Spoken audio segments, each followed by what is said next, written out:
Canada, you can now get an SUV that can float on water, another that monitors your stress levels in traffic and gives you a massage about it, and one that launches a drone from its roof on command. And it's all because Canada just dropped its Chinese EV tariff to 6.1%. These are the top 5 Chinese EVs Canada gets that American can't, and it gets painful. Number 5. The Aito M8. Here's what's going to bother you about the Aito M8. It costs about the same as a loaded Toyota Highlander. And the second you hear what you get for that money, you're never going to look at a Highlander the same way again. This thing stretches past 5.2 meters. It's wider than a Mercedes GLS, and whoever designed the front end at Huawei clearly asked, what if a spaceship had a face? And then absolutely nobody in that room pushed back. Aggressive LEDs sweep across the nose. The sides are sculpted clean, the door handles sit flush until you walk up and they pop out to greet you. It doesn't look like a $60,000 car. That's the whole problem with it. And then it gets genuinely unfair.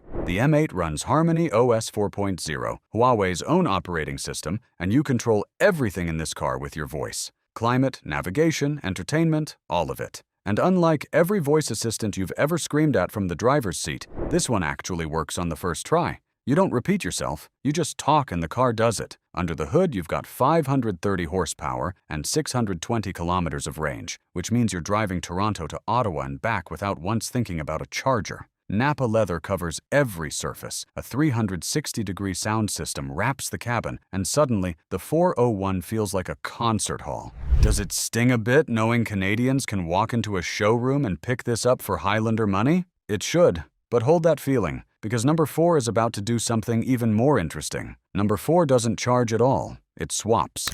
Number 4, the Neo ES8.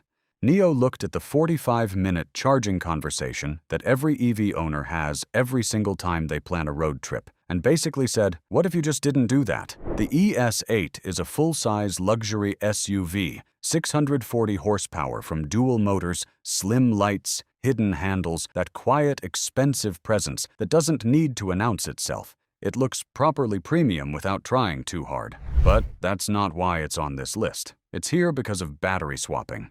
You pull into a Neo station, a robotic system reaches under the car, pulls out the depleted pack, slides in a fully charged one, and you're back on the road in under 5 minutes. Not 45 minutes at a fast charger, not even 15. 5. That's less time than finding a parking spot at IKEA on a Saturday. And because every swap puts a fresh unit in, you're never sitting there quietly worrying about long-term battery degradation the way a lot of EV owners have been for years now. The rear cabin is a full executive lounge, big captain's chairs, a dedicated center console, a built-in refrigerator that actually keeps things cold rather than just slightly less warm like most car fridges pretend to do. And then there's Nomi, Neo's little AI assistant mounted on the dash. It physically rotates to face you when you talk. It smiles. It has a personality that no German luxury brand has come close to figuring out. Slightly unsettling the first time? Maybe. Kind of amazing once you get past that? Absolutely. Canada gets the Neo Swap network and the ES8. Americans get a 100% tariff wall and a long sit at a supercharger. But if battery swapping is clever, number 3 is about to make clever feel restrained. Because number 3 makes 845 horsepower in a 3-row family SUV, and the seats rotate into a meeting room when you park it. I'm completely serious. Number 3, the Lynk & Co 900. 845 horsepower. In a family SUV with 3 rows and a flat floor. Take a second with that number. 845. That's not some stripped-out track edition with a roll cage and 2 seats removed. That's a people mover that does the school run on Tuesday and makes a Porsche Cayenne Turbo feel like it's still warming up. The engineers at Lynk & Co apparently looked at what a family SUV is supposed to be and decided the answer was more power than a Lamborghini Huracan. And somehow, the 900 doesn't look unhinged about it. The design is long, wide, and sharp, with an athletic stance and a body that reads as genuinely futuristic without going full concept car on stilts. It looks like an SUV that arrived from about 5 years from now and just hasn't told anyone yet. Inside, it's a proper lounge, wide open cabin, completely flat floor across all 3 rows, premium materials everywhere, and a layout that feels more like a living room than a vehicle. And the third row is actually usable. Adults can sit back there without making that face. But here's the feature that's going to live in your head rent-free. When you park the 900, the seats rotate. The whole cabin rearranges into a social space, a mobile meeting room, whatever you need it to be. Do you need that feature? No. Nobody on Earth genuinely needs that feature, but the second you hear it, your current car starts feeling a little basic, and you can't undo that feeling, which is exactly what Lynk & Co. intended. Canadians can spec and order this right now. Americans are still waiting for their legacy brands to add a working massage function to the second row. We haven't even gotten there yet, but raw power only takes a car so far. Number 2 isn't just powerful. Number 2 is monitoring your biometrics in real time and adjusting the entire cabin around how stressed you are. And if you've ever been stuck on the Gardiner Expressway at 5:30 on a Thursday, that's less a luxury feature and more a genuine public health service. Number 2, the Voya Taishan 9L. Over 1,400 kilometers of range, over 800 horsepower, 5C fast charging that fills the battery faster than most people finish a large coffee, and a cabin with marble-style flooring that looks like someone took a private jet lounge, merged it with a boutique hotel lobby, and then put wheels on it. That spec sheet sounds made up. It isn't. The Taishan 9L goes full formal, and it doesn't apologize for a second of it. Big grille, bold detailing, massive proportions, the kind of road presence that makes you assume whoever steps out is either signing something important or buying the building they just pulled up to. It's not chasing sporty, it's going for significant. There's a real difference. Inside, you've got triple screens spanning the full width of the dash, soft premium materials on every surface you touch, and that marble-style flooring making the cabin feel less like a vehicle interior and more like a room you happen to be moving through at highway speed. And then there's the feature that stopped me cold when I first read it.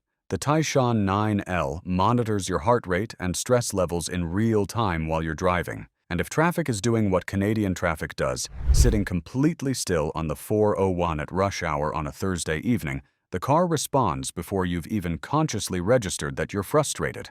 It reads your biometrics, adjusts the ambient lighting, shifts the mood of the cabin, and activates the massage function on its own. It isn't just trying to feel expensive, it's actively working on your mental state mid-commute. Slightly absurd? A little?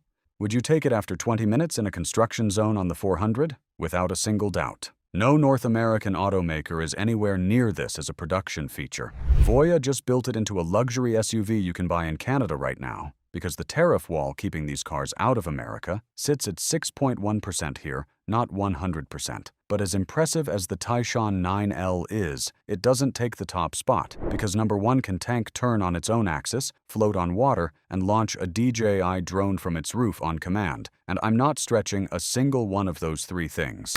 Number 1, the Yangwang U8L.